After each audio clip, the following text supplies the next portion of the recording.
નમસ્કાર વિદ્યાર્થી મિત્રો, ધોરણ 11 વિષય આંકડાશાસ્ત્રના આ ઓનલાઈન એજ્યુકેશનમાં આપ સર્વ વિદ્યાર્થી મિત્રોનું હાર્દિક સ્વાગત છે. વિદ્યાર્થી મિત્રો, આપણે પ્રીવિયસ લેક્ચરમાં અજ્ઞાત પદ મેળવવાના દાખલાઓનો અભ્યાસ કરતો હતો, જેમાં આપણે કે મેળવવાના દાખલાઓનો અભ્યાસ કર્યો, જેમાં તમને થોડાક દાખલાઓનો આપણે અભ્યાસ કરાવ્યો હતો અને થોડાક તમને હોમવર્કમાં આપેલ હતા. તો હવે આ જ ચેપ્ટરમાં આપણે રીત નંબર 2 તરફ આગળ વધીશું, જેનું નામ છે શ્રેઢી સૂત્ર પર આધારિત દાખલાઓ.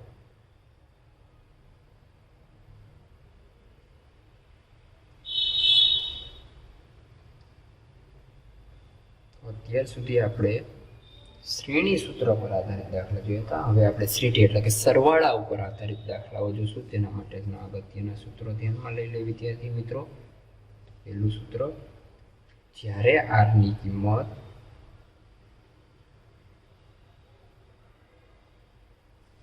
એક કરતા મોટી જોવા મળે ત્યારે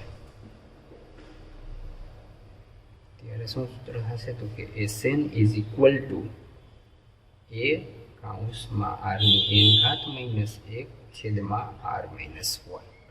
આ સૂત્ર મૂકવામાં આવશે. બીજું સૂત્ર, જ્યારે r ની કિંમત 1 કરતા નાની હોય ત્યારે Sn is equal to a કૌંસમાં 1 માઇનસ r ની n ઘાત છેદમાં 1 માઇનસ r. આ પદને આપણે ઊંધા કરી નાખવાના, એવી રીતે આપણને કિંમત મળશે.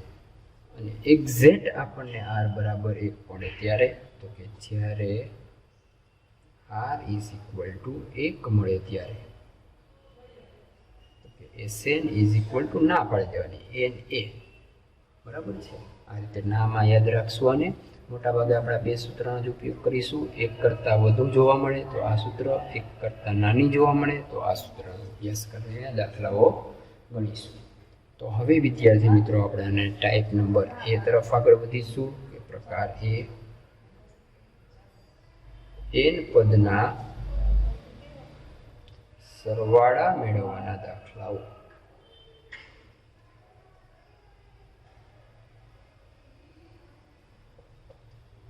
બરાબર, રકમમાં આપણને સરવાળાનો ઉલ્લેખ કરેલો હોય તો Sn ના સૂત્રથી દાખલો ગણીશું. સરવાળાનો ઉલ્લેખ ન કરેલો હોય તો Tn ના દાખલા સૂત્રનો ઉપયોગ કરીને દાખલા ગણીશું. તો જોઈ લઈએ આપણે એક રકમ 2, 10, 50. ... બરાબર. શ્રેણીના પ્રથમ 4 પદનો સરવાળો. બરાબર છે. સરવાળો મેળવવો હોય તો અહીં લખી નાખીએ. a બરાબર 2, r જોતા હોય તો t2 ના છેદમાં t1, t2 એટલે 10, t1 એટલે 2, એટલે આપણને મળશે 5. પ્રથમ 4 પદ એટલે S4 બરાબર ક્વેશ્ચન માર્ક અને n બરાબર 4 લઈ શકીએ. r ની કિંમત 1 કરતાં વધુ તો આપણે આ સૂત્ર મૂકશું. Sn is equal to a કૌંસમાં r ની n ઘાત માઇનસ 1 છેદમાં r માઇનસ 1. s ના s એમનેમ, n ની કિંમત 4, a ની કિંમત આપણને 2, r ની કિંમત કેટલી? તો કે 5, n ની કિંમત 4, માઇનસ 1 એમનેમ રાખશું છેદમાં r 5 માઇનસ 1. સાદુરૂપમાં ધ્યાન રાખશું. 2 ના 2 એમનેમ, 5 ની 4 ઘાત એટલે 5 ગુણ્યા 5 ગુણ્યા 5 કરો એટલે 625 માઇનસ 1 ના છેદમાં 5 માંથી 1 છે એટલે આપણને પડે 4. 2 ના 2 એમનેમ, 625 માંથી 1 બાદ કરો એટલે ગુણાકારના સંબંધમાં છે તો કે 624 મળે ના છેદમાં 4. બંનેનો ગુણાકાર ભેગા 4 કરો એટલે આપણને મળશે S4 બરાબર 312. આપણે અહીંયા લખી શકીએ. આમ પ્રથમ 4 પદનો સરવાળો 312 મળે. બરાબર વિદ્યાર્થી મિત્રો, આ રીતે તમે દાખલો ગણી શકો. તો હવે આપણે r ની કિંમત 1 કરતાં નાની હોય તેવો એક દાખલાનો અભ્યાસ કરીએ તો તમને વધુ ખ્યાલ આવી જશે વિદ્યાર્થી મિત્રો. જોશું આપણે એના માટે એક રકમ છે આપણી પાસે, જેનો ઉપયોગ કરીને આપણે દાખલો ગણીએ તો આપણને મળશે એક અપૂર્ણાંકવાળો. જોશું પછી તમને હોમવર્કમાં આપીએ તો કંઈ પ્રશ્ન ન હોય. તો રકમ આવી છે 1/5, 1/10, 1/20 ... શ્રેણીના 10 પદનો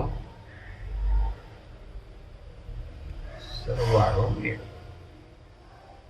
રેડી? તો આપણે અહીંયા લખી શકીએ a = 1/5, r જોતા હોય તો t2/t1, બરાબર. t2 ની કિંમત છે 1/10, t1 છે 1/5, અને ઉપર લઈ આવવું એટલે ઊંધું થઈ જાય ગુણાકારના સ્વરૂપમાં. 5/1 5 × 10, 1/2 એટલે 0.5 મળે. આપણે ઉપયોગ કરશું 1/2. r ની કિંમત 1 કરતાં નાની આવી, તો હવે આ સૂત્ર મૂકશું. Sn = a (1 - r/n) છેદમાં 1 - r. આ સૂત્રનો આપણે ઉપયોગ કરવાનો રહેશે વિદ્યાર્થી મિત્રો. તો જોઈ લઈ કેટલા પદ? 10 પદનો સરવાળો એટલે S10 = n = 10, S10 બરાબર એની કિંમત 1/5, r ની કિંમત 1/2, n ની કિંમત છે આપણી પાસે 10 ના છેદમાં 1 - 1/2. 1/5 ને એમ રાખશું, 1/માં કાંઈ ન હોય તો 1, 1 ની 10 ઘાત એટલે 1, 2 ની 10 ઘાત કરશો વિદ્યાર્થી મિત્રો એટલે મળશે 1024 ના છેદમાં. હવે આના સાદુરૂપ માટે અહીંયા નોંધ લખી છે, લખવાની નથી પણ સમજી ગુણાકાર કરો. 2 × 2, બાદબાકીમાં 1 છે, છેદનો છેદ એમ રાખી, 2 માંથી 1 જાય એટલે 1/2. આવી રીતે તમે આને કરી શકો. તો અહીંયા લખી નાખીએ 1/2, બરાબર છે. 2 × 2 તો 2 મળ્યા, 1 બાદ કરવાનો, 2 માંથી 1 જાય એટલે 1, આખાના છેદમાં આવી જાય એટલે 2, એટલે 1/2. 1/5 પાછું એ આવ્યું જો, તો એને ગુણ્યા 1 - 1/1024, ગુણાકાર 1024 માંથી 1 બાદ કરો, આખાના છેદમાં 1024 આવી જાય. બાદબાકી કરશો એટલે 1024 માંથી 1 જાય એટલે 1023, આખાના છેદમાં 1024 તો એમ રાખશું ના છેદમાં 1/2. અને ઉપર લઈ આવીએ તો શું થાય? 1/5 ગુણ્યા 1023 ગુણ્યા 1024 ગુણ્યા 2/1. હવે એટલા છેદ ઉડે એટલે ઉડાડી નાખીએ, અને 2 વડે ઉડાડશું એટલે 512. હવે કાંઈ છેદ ઉડતા નથી તો ઉપરનો ગુણાકાર 1023 ગુણ્યા 1023 1 થાય, 512 ગુણ્યા 5 કરો એટલે 2560, અને ભાગાકારમાં ફેરવી નાખો તો પણ ચાલે, અને આ લખો તો પણ ચાલે, ખોટું કહેવાય નહીં. તો આ રીતે તમે આનું સાદુરૂપ આપી શકો છો વિદ્યાર્થી મિત્રો. તો આવા હોમવર્કમાં 2-3 દાખલા આપણે ગણશું, જે તમારે ગણવાના રહેશે. રકમમાં ત્રીજો દાખલો કરીને લખી નાખજો ફેરબુકમાં. 20, 80, 320 ... 5 પદનો સરવાળો, જેનો આન્સર મળશે તમને મેળવો. આન્સર આવવો જોઈએ તમારે 6820. તો તમારો દાખલો સાચો. એના પછી 4, 6, 9 ... શ્રેણીના 5 પદનો સરવાળો મેળવો. આનો આન્સર તમને મળવો જોઈએ વિદ્યાર્થી મિત્રો 211/4. હવે એક વિશિષ્ટ સાદુરૂપવાળો દાખલો જે આ રીતનો છે: 1/8, 1/4, 1/2 ... શ્રેણીના 10 પદનો સરવાળો. આનો જવાબ મળવો જોઈએ તમને 1023/8. ભાગાકારમાં ફેરવી નાખો તો પણ ચાલશે વિદ્યાર્થી મિત્રો. તો વિદ્યાર્થી મિત્રો, આ રીતના દાખલાઓનો અભ્યાસ તમારે કરવાનો છે, બરાબર? તો આ રીતના દાખલાઓનો અભ્યાસ કરવાનો છે, તમારે ફેરબુકમાં જ ગણવાનો છે. ન સમજાય તો મારો સંપર્ક કરો વિદ્યાર્થી મિત્રો, આપણે તમને ઇન્સ્ટન્ટમાં જવાબ આપી દેશું. તો વિદ્યાર્થી મિત્રો, આપણે નેક્સ્ટ મળીશું ત્યારે આપણે આ ચેપ્ટરના પ્રકાર નંબર 2 તરફ આગળ વધીશું. તબ તક કે લીએ જય હિન્દ, જય ભારત, જય જય ગરવી ગુજરાત.